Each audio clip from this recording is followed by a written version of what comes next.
Back again. Next chapter. I know, I don't leave it long enough for you to see it. Enter the angels. Starting to get good. Now the good stuff. Well, not yet. We've got a little bit more. The good stuff's over here. The last half of the book's the best part. All this crap about me is no, whatever. Enter the angels. Quote, "We are never defeated unless we give up on God," end quote. Ronald Reagan.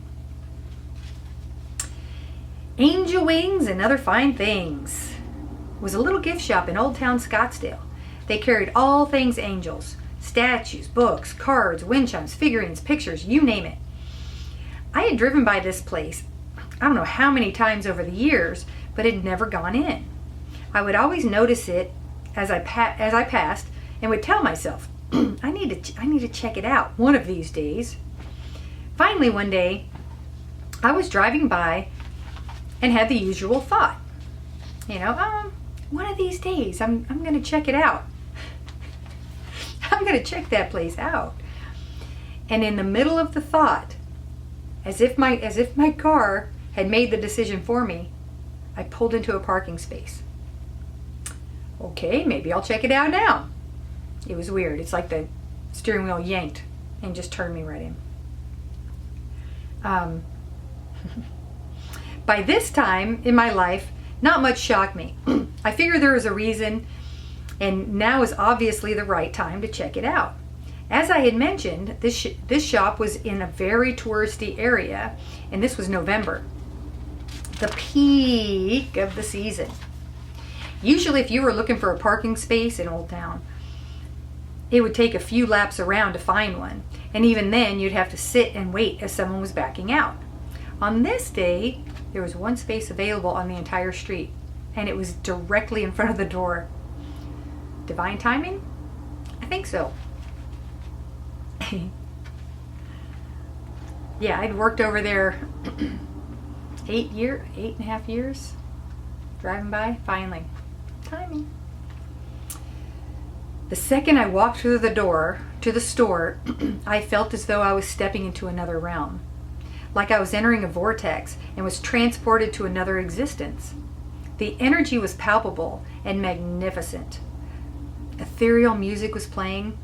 I actually bought that CD that was playing from the store and still play it at my office often, which added to the intense, surreal feeling I was experiencing.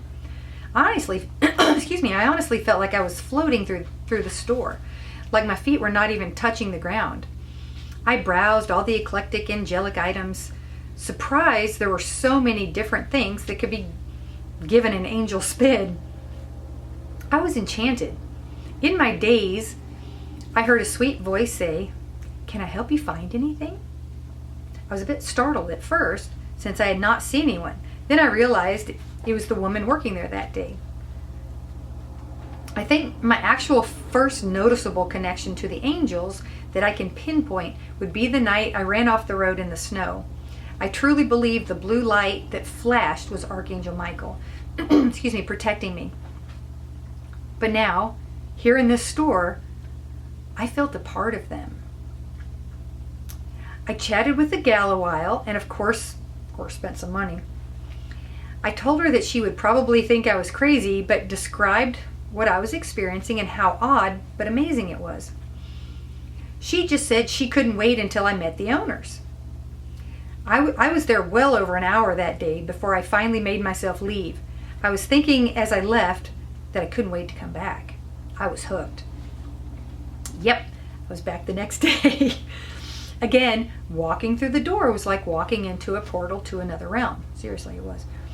The energy was as amazing as I remembered from the day before, but even better, I thought.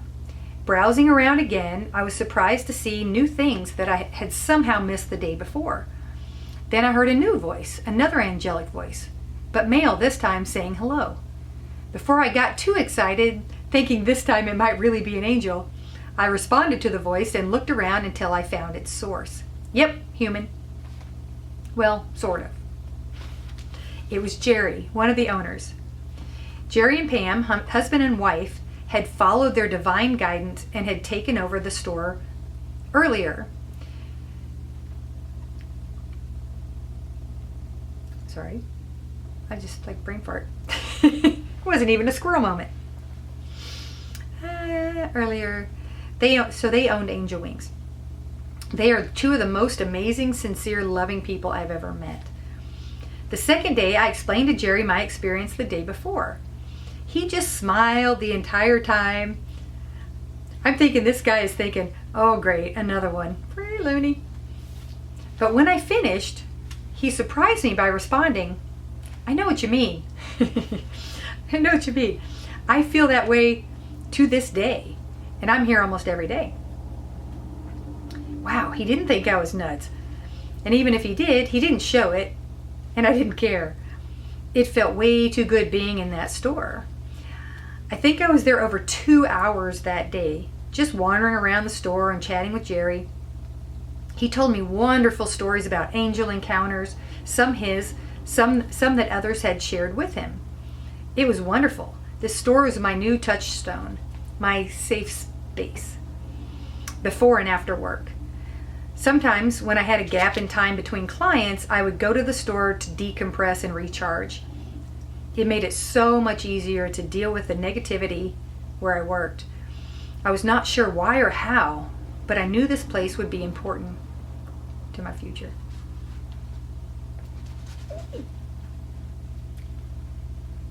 So good. Sorry. Over the next few months, I practically became a fixture in the shop. Well, for me, an hour a day, 3 or more days a week is a lot of time. Even in that fairly short period of time, Jerry and Pam felt like family to me, and the store was another member of the family. Then came the day when Jerry told me they were planning on selling the business and moving to Hawaii. I think I was in shock. What would I do? Where would I go? How could I survive at work without my daily infusion of that incredible energy? I'm getting goosebumps. Can you see that? My goosies. It was seriously palpable. I mean, I was incredibly excited for Jerry and Pam, but I felt myself hanging in limbo. Then an idea came to mind. What if I could buy the store? Then I could be there all the time.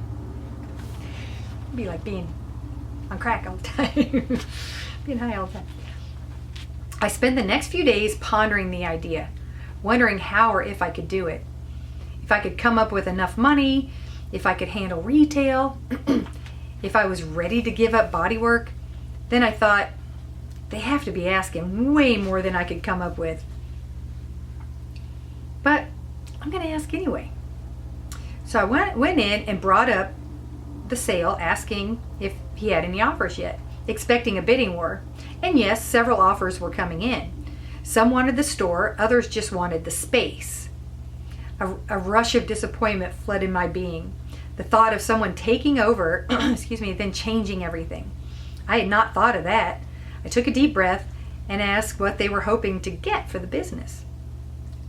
So another aspect, I don't know if I put that in here. The unit that they were in was actually 2 units. It's prime real estate in Old Town. Also, it was considered historic, so they could never tear it down or replace it. And he had 2 units. It's like people were wanting that prime space, retail space. So Jerry perked up and said they just wanted to make sure it went to the right person. I proceeded to tell him that I would love to have it, but was not sure if it was even possible. I swear he got a little twinkle in his eye. Then he said, Pam and I were talking last night, and we said, wouldn't it be nice if someone like Susanna would take over? Because you truly appreciate the place. I was touched and so glad they understood my relationship with the store. I really thought they just thought I was annoying.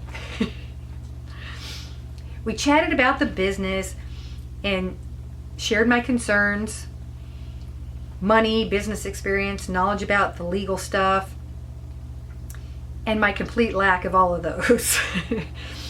He said he would teach me whatever he could, and they would even work with me to walk me through the daily routine and requirements. Then he made me an incredible offer. I was surprised at the amount of money they were asking for. I was expecting at least $1 million, or at least in the high six figures. He could see the shock in my face, and he actually asked if that was too high. And I then explained my expression. I told him I would have to think about it, and then I did, hourly. Yeah, there were people offering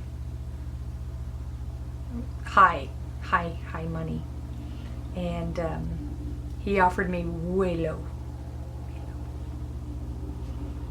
I had so many ideas and plans for the place.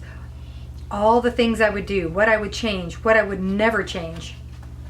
The possibilities and the dreams were endless. I had never wanted to own my own business of any kind. I did not want that kind of responsibility. But now the thought of being the boss was incredibly thrilling. I figured if the person who ran the place where I was working could do it, then anyone could do it. I knew I could do whatever I put my mind to, and I was ready for that leap.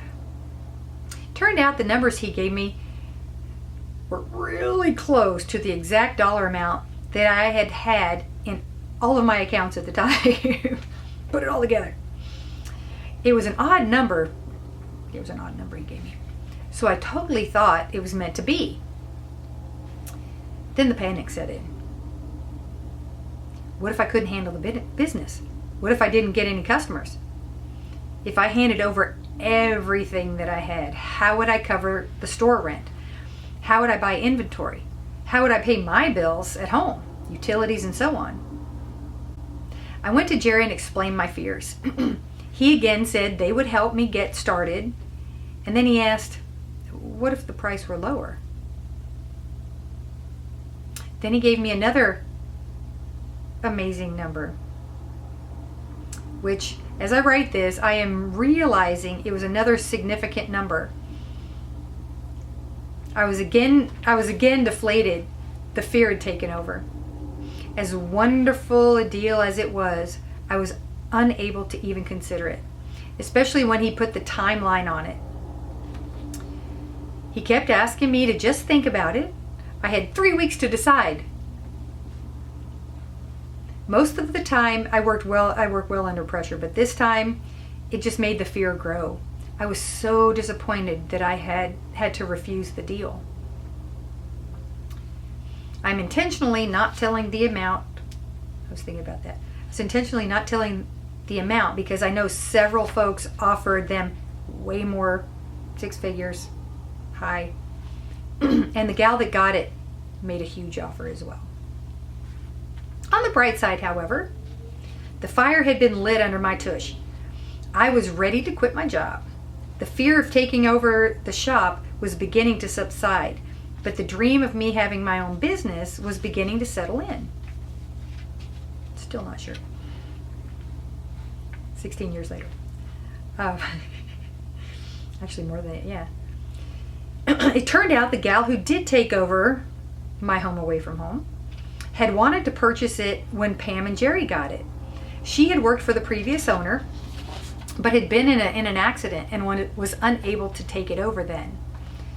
But this time, she had settlement money and even more determination. To me, that is what was meant to be. The new owner was pleasant enough woman, but the place was never the same after my dear guides had gone. I no longer had my escape from the chaos, egos, and catfighting of my workplace. Again, the positive, that just made me speed my plans along. Even though I had been giving my clients my info for at least 2 years then, trying to get out of there, always hoping to quit any day, I was now giving them the date of departure. It felt so amazing. The shocking response I got from almost all my clients, all but 2 friends of the owners, was, "Oh my God, I'm so glad. I have been really dreading coming in there. Other than seeing you, there's no reason to come in at all. No offense, but even to see you, it is so uncomfortable dealing with the woman at the front desk." Wow, that would be the owner. Wow, I wish I had known my clients had felt this way. It would have made it so much easier to leave sooner. After all, the only reason I was still there was for them. So the time came. Freedom! My last day was my brother's birthday.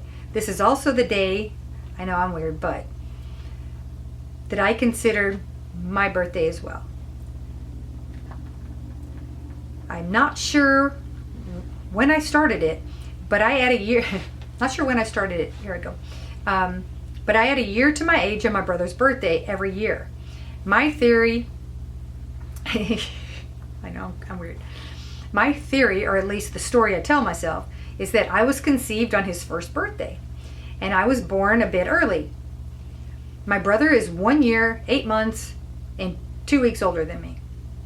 And give or take a day. Told you it was weird. But that's my thing. Whatever my actual conception date, it was now another reason to celebrate this great date. I was unemployed, but on my way to a great adventure. Now is the time to really build some confidence and make my dreams happen. Fairy tales.